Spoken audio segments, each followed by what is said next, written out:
Hello. तो कैसे हैं आप सभी। मुझे उम्मीद है कि आप लोग अच्छे होंगे। जैसा कि थंबनेल से ही आप लोग जान गए होंगे कि आज हमारा डे 2 है और आज हम व्याकरण के दूसरे परिभाषा वर्ण को देखने वाले हैं। आज की क्लास बहुत ही महत्वपूर्ण है क्योंकि इस टॉपिक से बिहार बोर्ड प्रत्येक वर्ष कम से कम 3 नंबर का प्रश्न पूछता है, ऑब्जेक्टिव प्रश्न व्याकरण से। तो इस टॉपिक को ध्यान से पढ़िएगा। इस टॉपिक से बिहार बोर्ड ज़्यादा से ज़्यादा प्रश्न उठाता है हर एक वर्ष। तो आप लोग जानते ही हैं कि क्लास स्टार्ट करने से पहले हम प्रत्येक दिन एक मोटिवेशनल कोड लेकर आते हैं और आज का मोटिवेशनल कोड यह है कि बुलंद हो हौसला तो मुट्ठी में हर मुकाम है। बुलंद हो हौसला तो मुट्ठी में हर मुकाम है। मुश्किलें और मुसीबतें तो जिंदगी में आम है। बुलंद हो हौसला तो मुट्ठी में हर मुकाम है। मुश्किलें और मुसीबतें तो जिंदगी में आम है। साहस रखो अपने बाजुओं में लहरों के खिलाफ तैरने की, क्योंकि लहरों के साथ बहना तो लाशों का काम है। लाशों का काम है। तो बिना समय गवाए हुए आज के टॉपिक पर ध्यान दीजिए। स्टार्ट करते हैं आज के टॉपिक को। तो आज का टॉपिक है व्याकरण का वर्ण। आज हम लोग वर्ण पर विचार करेंगे। यह टॉपिक वर्ण विचार के अंतर्गत आता है। तो आज हम जानेंगे कि वर्ण क्या होता है, इसके कितने भेद होते हैं, कौन कौन से वर्ण होते हैं पूरे व्याकरण में। तो आगे की ओर बढ़ते हैं।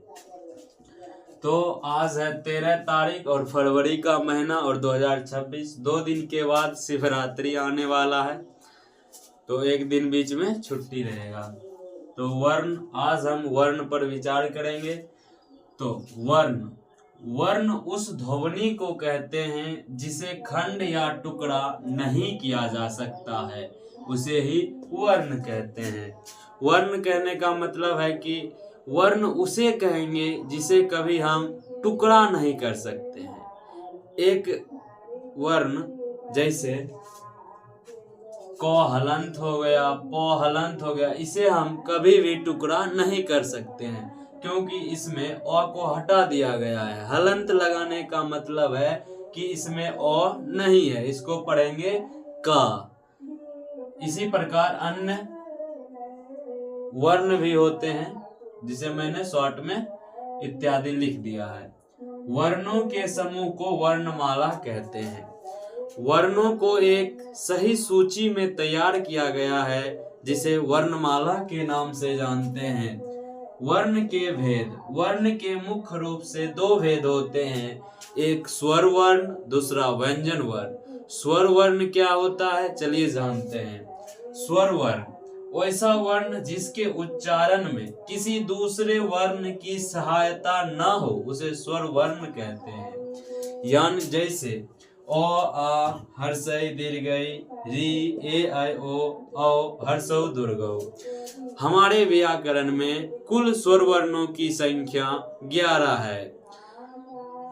स्वर वर्ण उसे कहेंगे जिसे उच्चारण करने में किसी दूसरे वर्ड का सहारा नहीं लेना पड़े। जैसे अ हो गया, अ को बोलने में किसी दूसरे वर्ड का सहारा नहीं लिया जा रहा है। अब हम हिंदी में कुल स्वर वर्णों की संख्या 11 है जो ऊपर लिखा हुआ है। ये तो समझ गए अच्छी तरह से, कोई डाउट नहीं। ये 2 प्रकार के होते हैं, एक नंबर मूल स्वर, मूल स्वर, 2 नंबर संयुक्त स्वर। मूल स्वर वो होते हैं जो किसी वर्ड से जुड़कर नहीं बने होते, यानी कि अकेला होता है। जैसे ओ आ हर्षै दीर्घै हर्षौ दुर्गौ ए ओ। संयुक्त स्वर ये 2 वर्णों के मेल से बने होते हैं, इसीलिए इसका नाम संयुक्त है। संयुक्त शब्द से ही स्पष्ट होता है कि संयुक्त, संयुक्त मतलब जुड़ा हुआ। उसी प्रकार संयुक्त स्वर यहाँ पर अ है और औ है। अ जो है अ प्लस ए से बना है और औ जो है अ प्लस ओ से बना है। तो हम अगले स्लाइड पर चलते हैं। तो इस स्लाइड में व्यंजन वर्ण, वैसा वर्ण जिसके उच्चारण में स्वर वर्णों की सहायता ली जाती है उसे व्यंजन वर्ण के नाम से जानते हैं। जैसे क, इसमें हलंत नहीं है, मतलब इसमें अ जुड़ा हुआ है। अ जो है एक व्यंजन वर्ण है, एक स्वर वर्ण है, जैसा कि आपने पहले स्लाइड में देखा है। तो व्यंजन वर्ण की परिभाषा ही है कि वैसा वर्ण जिसके उच्चारण में स्वर वर्ण की सहायता ली जाती है। तो क में अ जुड़ा हुआ है क्योंकि इसमें हलंत नहीं लगा हुआ है। प में भी हलंत नहीं है, फ में भी नहीं है। ऐसे ही अनेकों वर्ण हैं, यानी कि टोटल 52 वर्ण हैं इत्यादि। हर एक व्यंजन में अ की ध्वनि होती है।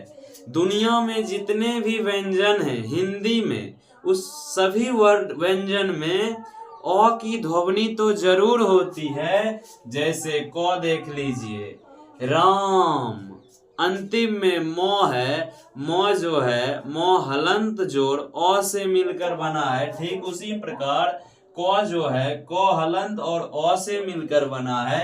उसी प्रकार प जो है प हलंत और अ से मिलकर बना है इत्यादि। व्यंजन वर्ण के भेद। व्यंजन वर्ण के 3 प्रकार हैं।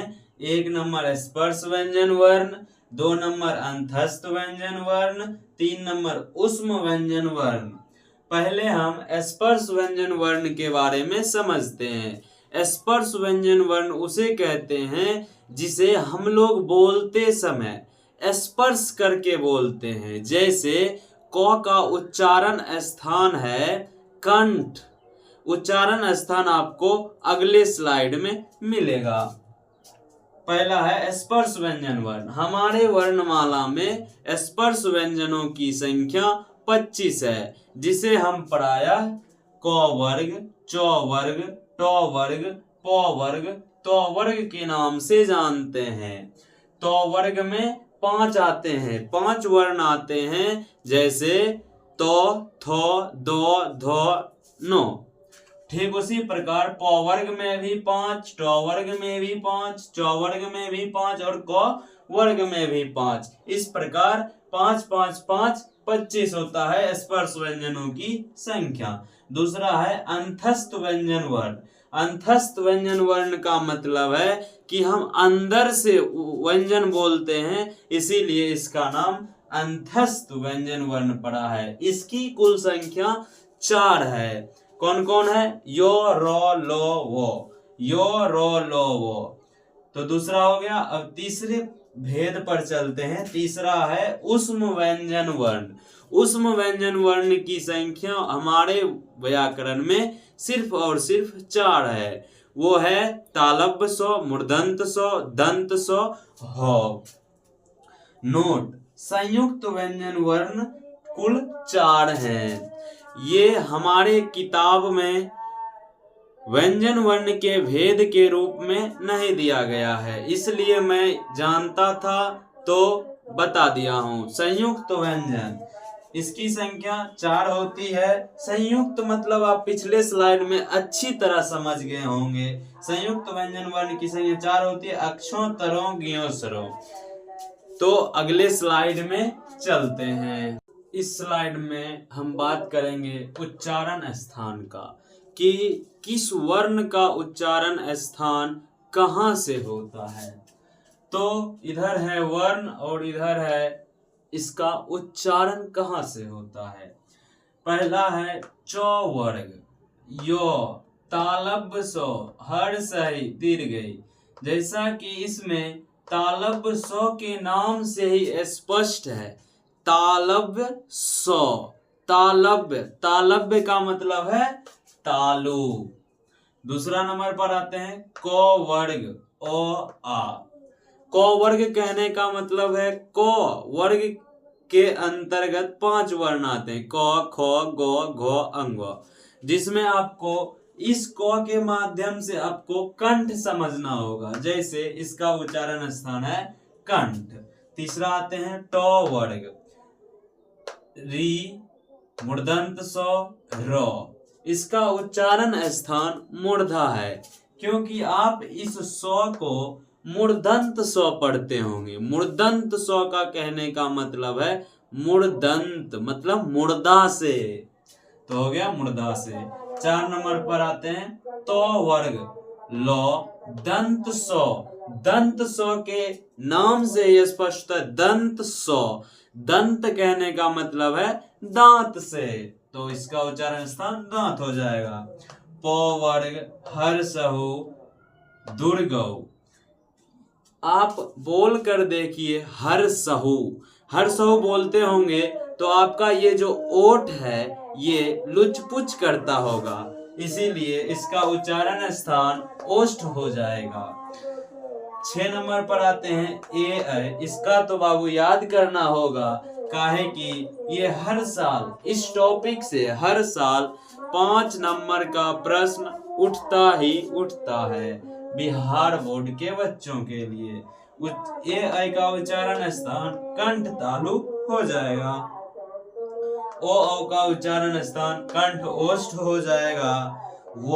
वो एक ऐसा वर्ड है जिसका उच्चारण स्थान केवल और केवल दंत ओष्ठ है, दंत ओष्ठ। 9 नंबर पर आ जाते हैं नौ हलंत, मोहलंत, अंगोहलंत, नौहलंत में इसका उच्चारण स्थान नसिका है। आप नाक बंद करके नौ नहीं बोल सकते। अगर आप नाक बंद करके नौ बोलेंगे तो आपका नाक वाइब्रेट करेगा। नहीं विश्वास है तो आप अभी लाइव में तुरंत करके देख लीजिए। तो इसी के साथ आज हमारा व्यंजन वर्ण का टॉपिक खत्म होता है। तो मिलते हैं ऐसे ही मजेदार नए वीडियो में। तब तक आप लोग वीडियो को लाइक शेयर सब्सक्राइब कर लें। जो भी नए साथी हैं फटाफट सब्सक्राइब कर लें ताकि आगामी यानी कि आने वाला वीडियो सबसे पहले आप तक पहुंच पाए। धन्यवाद।